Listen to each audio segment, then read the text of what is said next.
Hello, friends and fellow board gamers. Welcome back to another episode of Board Games with Rob. Today, I am so excited and very honored to bring to you a game designer and a friend, Ken Franklin. And rather than Good me afternoon, introduce him, sir. Ken, why don't you talk a little bit about yourself, who you are, and let the viewers know a little bit about Ken. Okay, well, I am a retired family doctor. Spent 25 years in the Army taking care of patients and 17 years in civilian practice. In 2011, I was fortunate enough to sign a contract to publish a game with Calliope Games and have been in the business of helping demonstrate, develop, and publish board games ever since. Now now I knew you I've known you a couple years, but ever since Calliope, what's been your involvement with Calliope? Because that's I mean you mentioned a Oh, game. Okay. that's a wonderful story. Again, I've always been playing with games since I was five, and I had a game called Plunder that I had developed for the Apple II GS computer back in 1991, and I wanted to try to bring it to the tabletop.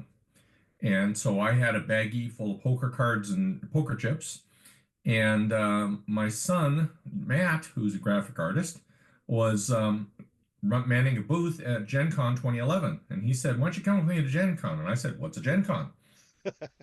And I was blown away to find out that there was this huge convention about board games. So I brought a baggie with my chips and cards, and I went around. I had no idea what a sell sheet was, no idea what a pitch meeting was. I went around to all the publishers and say, "How I look my game?" And most of them laughed me away. But Calliope was nice enough that they gave me a Sunday afternoon pitch meeting, and they signed the game. And it And is Plunder? Is it no, Plunder? it became the Mansky Caper. Okay. And what kind of game is it?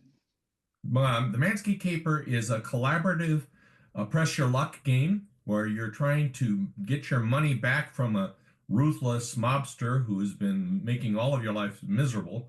But while he's out of town, you're sneaking into his house and robbing his safes to get your money back. But you find out that his security system is based mainly on TNT. So you want to take your stuff and get out and not be there when one of the bombs goes off. And you play until the mansion is destroyed, and the person who's gotten the most of their money back is the new head of the family. I'm actually sharing the Board Game Geek entry on it right now, and man, it's got really nice artwork. Was this the original artwork that That's the was? original artwork by my son Matt, and the rule book is actually a comic book. The first half is a comic book by Matt, and the second half is the rules. This is ahead of its time. It's 2018. Yeah, Correct. Matt Franklin, Calliope Games. It's rated pretty good too. It's got 185 rating. It's got a 7.1. They're giving it a medium weight rating too, a 2.13, and push your luck, variable play powers. Man, this thing is gorgeous. I can't believe I haven't played it. I haven't played a lot of Calliope games, although my favorite one, and forgive me, it's probably because I haven't played your game yet, is the Ship Shape. That's one of Oh my yeah, I favorites love from Shipshape Calliope. by Rob Davio. Fantastic game. Yeah, that was my introduction into. And then what's the big You di- the might you might see Shipshape right there, as a matter of fact. Oh, yeah. You're actually And the yep, Mansky Caper right there. yep. And a game that I did with Chris Leader and Kevin Rogers, Back to the Future Dice Through Time. Oh my gosh. I Shame And on me, because I didn't know you were involved in that. mhm. That's another one I haven't played, but I didn't know that you were. Yeah, I just pulled it up on BGG as well. And it's got to watch it play. It's got a Rodney video on it too. That's right. Interesting. Oh, sweet.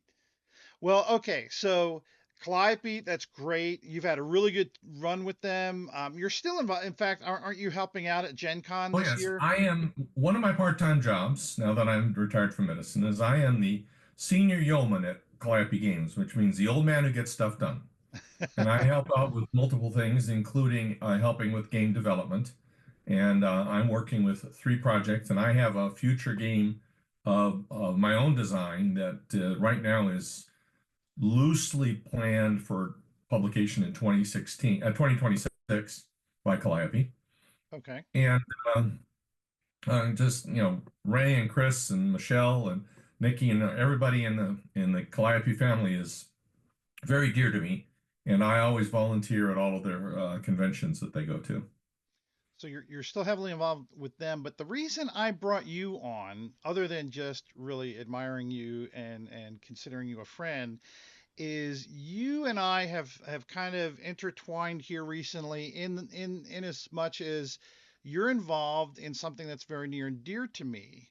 And for those that aren't aware of that, I'm now showing this box called Flashpoint Legacy of Flame. I would love to hear how it segues, how your career segued from Calliope into being behind this, and as well as the relationship with Chris and Kevin on this. Okay. Well, after Back to the Future Dice Through Time with Chris Leader and Kevin Rogers, we had formed a tight-knit group and found that we loved collaborating together. And we also had a very close relationship with Tricia Sidney, who at that time was working for Indie Boards and Cards.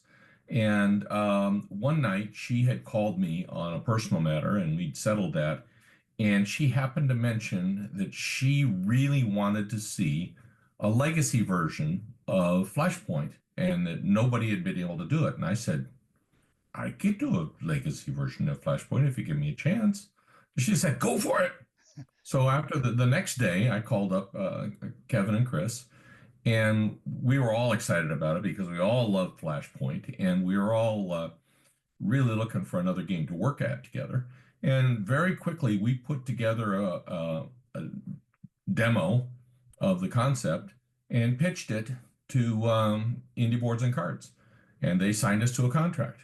So, And for the next 2 years, we poured love into it and created the game that you see there. so there's three of you. Tell me about the dichotomy between the three of you. Was one taking on one certain role as compared to the other? But how did the three of No, you? each of us has a different strength. Kevin is amazing at narrative and storytelling and coming up with the plot. Chris is an English has an English degree and is excellent at reading, analyzing, and editing rule books and finding where in the rules the fun is and where in the rules the fun stops.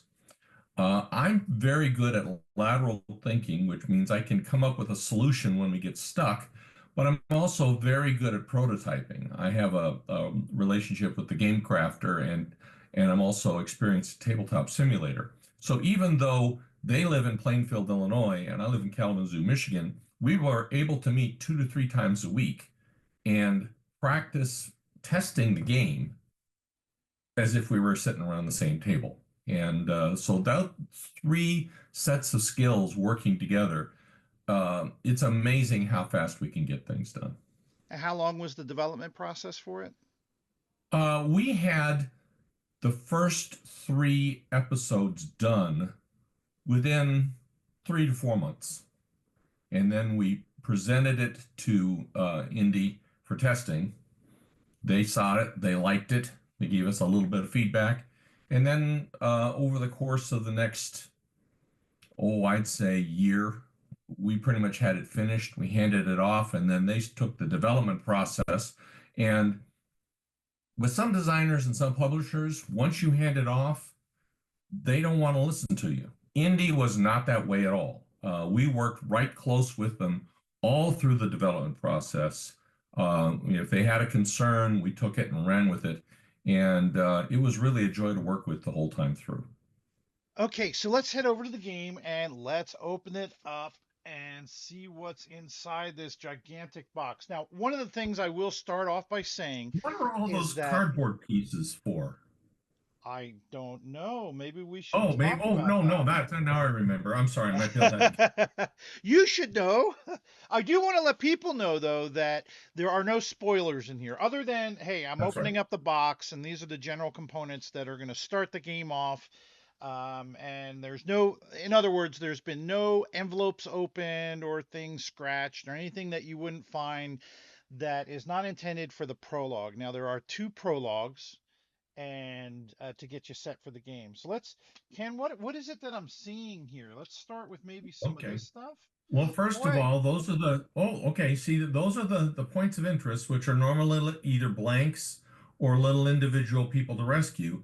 But in Legacy of Flame, there are four special ones labeled A, B, and C, and D. And those are special events that are specific to each episode. And so instead of the little kitty or the doggy, you'll have a card that says POIC, and when you reveal it, this happens. When you save it, this happens. If you lose it, this happens. And those will all change based on the episode and which particular letter is involved. yeah, I'll point out if I can find it here.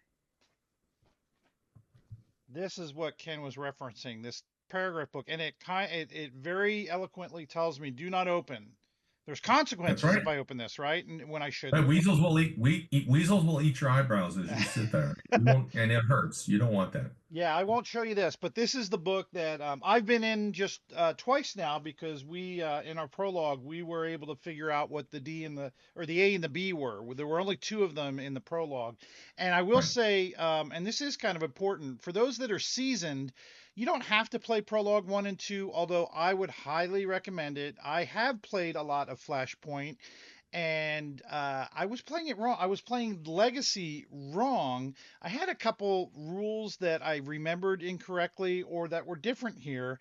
So I guess the moral of the story is don't make assumptions that you think you know rules. Read the rules and go into it because they are important. And of the Now, two, prologue two is at the level of difficulty yeah, of the second scenario in the base game Flashpoint.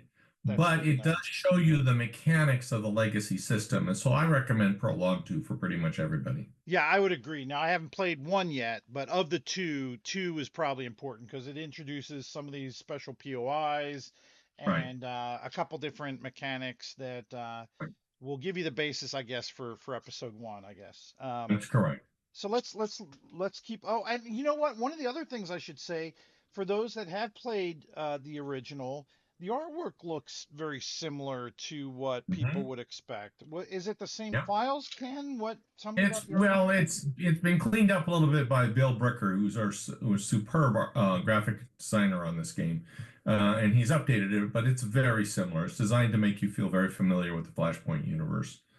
Yeah, I mean this is and the artwork back then was phenomenal anyway. So it's the same and it's the same thick cardboard. I mean these are premium quality cardboard pieces that you've come to Right. expect in the game. They didn't chintz out on the cardboard.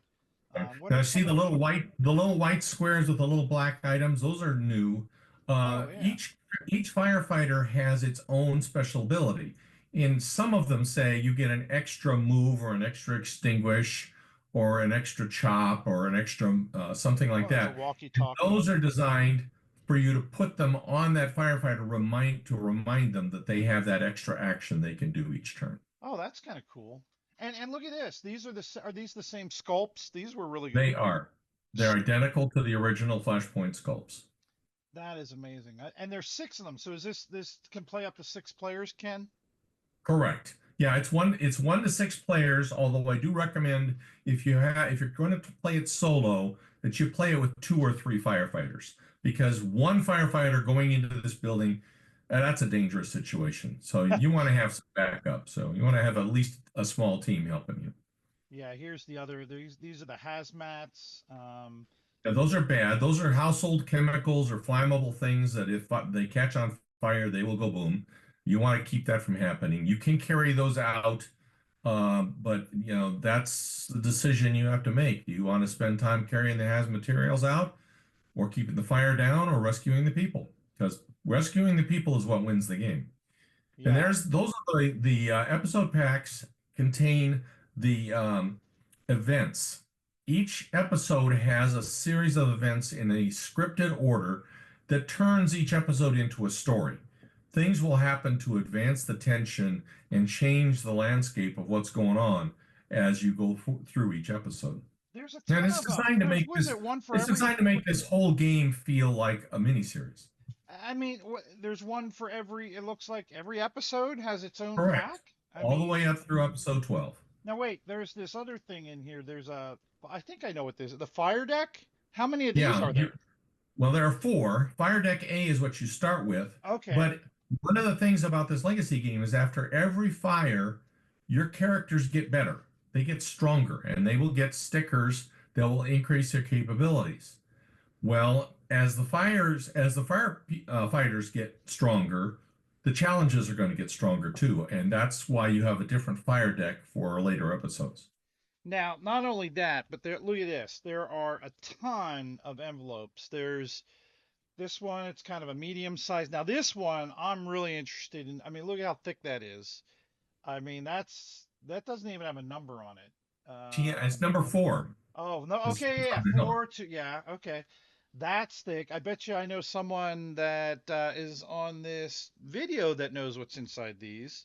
I do know, but I'm not going to tell you. There is a small envelope for emergency use only. I can't Hmm. break a window with this can. It's not going to break the No, window. but you can break that if you lose three in a row. Okay. Uh-oh.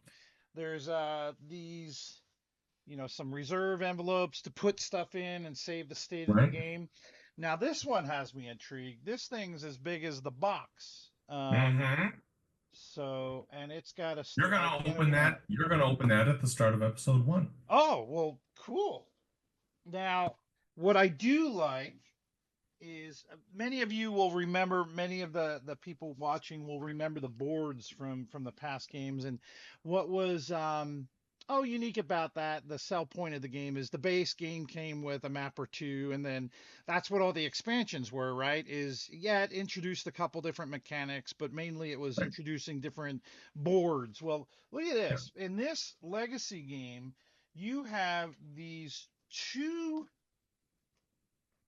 booklets. I mean, I can't fit them all in here, folks, but look, they're Right. spiraled, and each board it takes two sides. I mean, this thing's huge. And not only that, and this is okay to share. This is one of the prologues that I'm playing.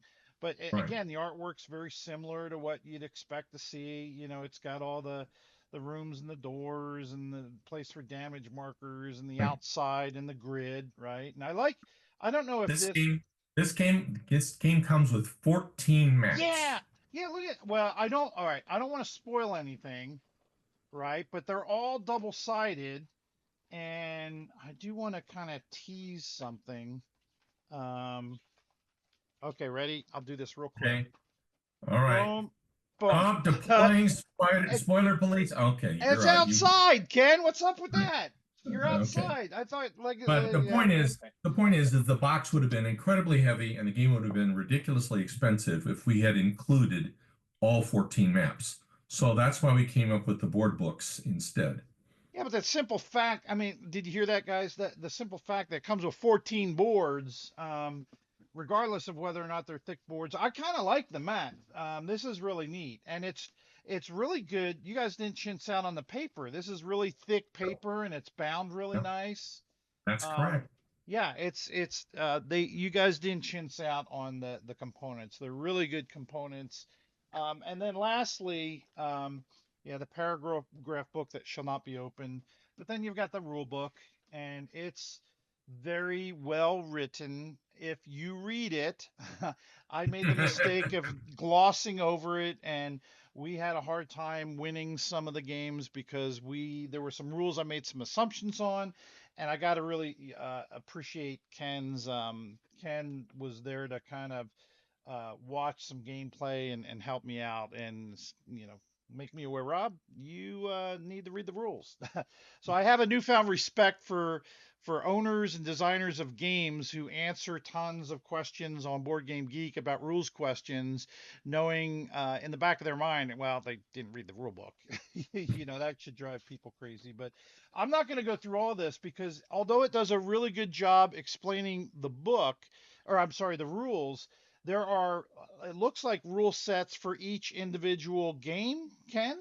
I mean, it There kind of talks about each. each game each game has its each episode has its unique features and they progress to help you understand, the new challenges going through. One of the design things that the three of us worked hard on is we did not want to introduce a new rule that was going to be that episode and never seen again. Interesting. There's a lot of legacy games that'll come in and say, okay, for this episode, do this, and then it goes away. We don't think that's fun. So we slowly add in new features that come back in later episodes so that you have some familiarity with it. And that's why you have the 4 fire decks, because again, things get more interesting and things get more challenging as you go through the campaign, just like a TV miniseries.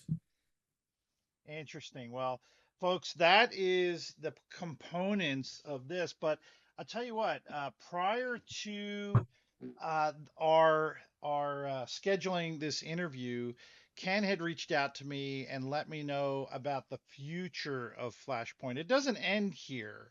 And so No. let's talk a little bit about what's on the horizon for Flashpoint. Let me tell you the war story. Right after we had the great success of the Kickstarter for Legacy of Flame, the folks at Indie Boards and Cards called us in for a meeting, and they said, "What do you got? What do you got next for us?" Fortunately, we had already started building Golden State Heroes. And the Golden State Heroes is the first of a series we're calling the Ignition System, where it's a standalone game designed to be kind of the next generation of Flashpoint base games. And each one has 6 different maps. Six? And 6 different maps. Each one has 8 or 9 individual firefighters with their own personality, and a new system for them to be customizable over and over and over again without stickers, without scratch offs, so that you can over time take each of those individual firefighters and make them the best you want them to be, so that you can play them over and over. And oh, by the way, we'll include instructions for how those same firefighters can go fight in any of the old non-legacy maps. Oh my gosh. All right. So now wait, this, And by the way, after you're done with the legacy game, they'll be able to play any of the old legacy maps. so is this a Oh, legacy oh, by game? the way, oh, Ah, by the way, but wait, there's more.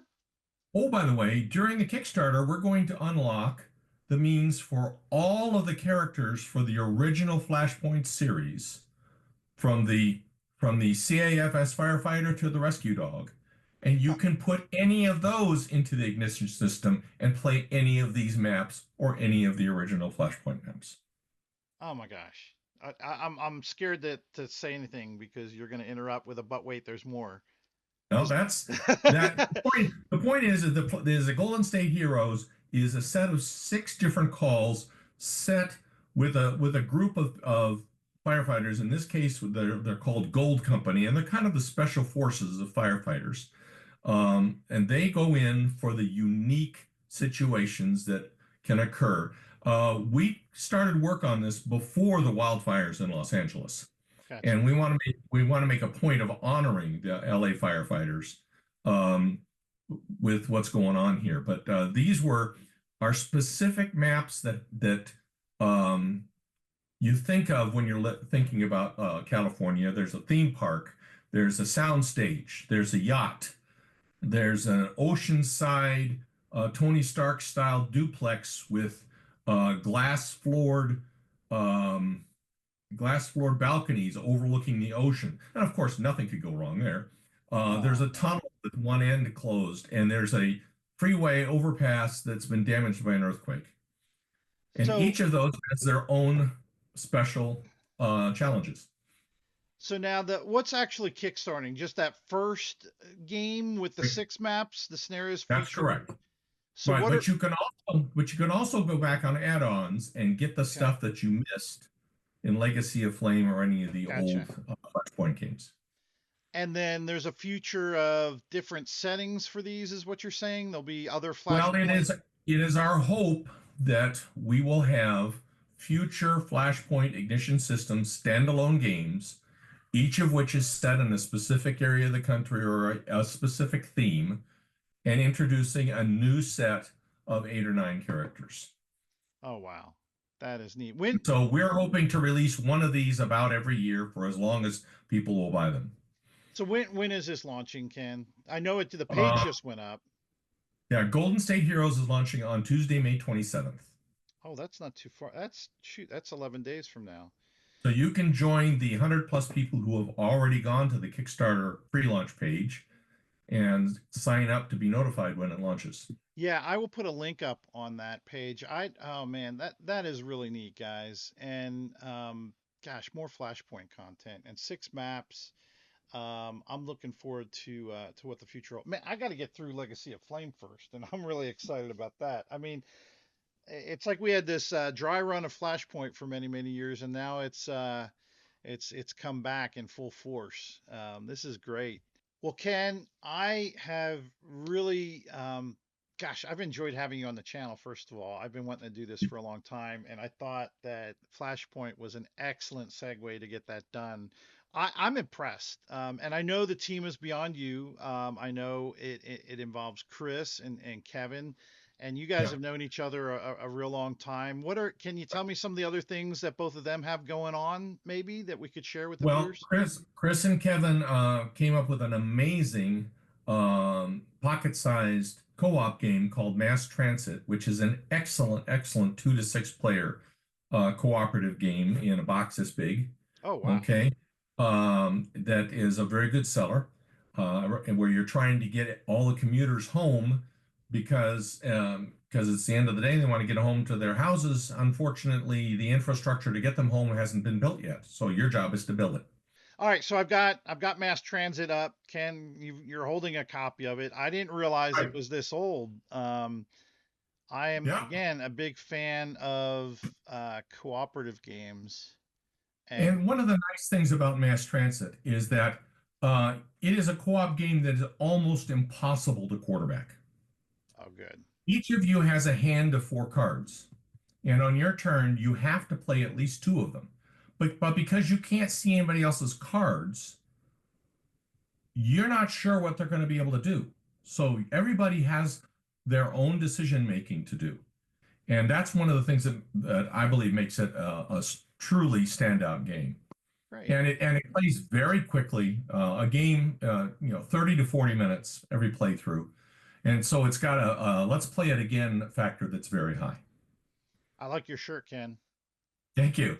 Well, there are only three. There are only 3 of these available. Okay. Oh, shoot. Okay. There's mine. Okay. And there's one that says Rogers, and there's one that says Leader, and that's all there's going to be. So, So Ken, are you saying you wouldn't give me the shirt off your back? I will not. No, that's First fine. of That's all, great. my physique would make grown children cry. So we went Oh, away. yeah, we won't go there. Well, Ken, again, thank you so much for joining us, folks. I hope you've enjoyed learning a little bit about Ken, a little bit about the game. Over time, once I have a chance to play it, I'll post my own thoughts, my final thoughts on it, and go into a little bit about the gameplay without trying to give spoilers. Who knows? Maybe by that time we'll be beyond the spoil. I don't know if there's ever Well, a free spoiler. I'm going to give you one extra special treat. Okay. Okay. Uh-oh. One of the things that was decided when Legacy of Flames was to try to save money instead of we originally designed it with 20 envelopes. Oh, wow. That's a lot of money. Okay. So instead, it was produced with scratch off over many of the stickers and cards. Okay.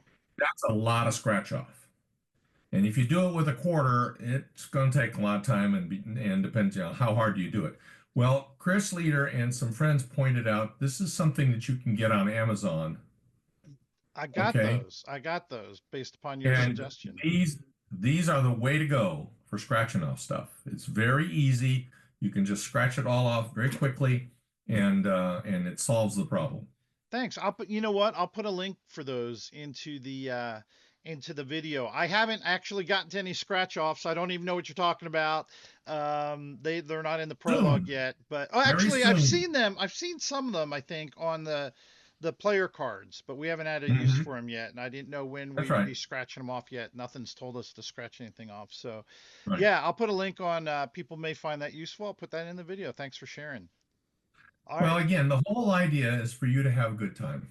Well, we've been definitely having a good time. My daughters, they've gotten a little frustrated with me because I've gotten some rules wrong, but once I gave them the lowdown on what we got wrong, they're really excited to get it back to the table. So, Ken, thanks Right. for joining, folks. Thank you so much for tuning in to another episode of Board Games with Rob, and have fun gaming. Bye, everybody. Bye bye.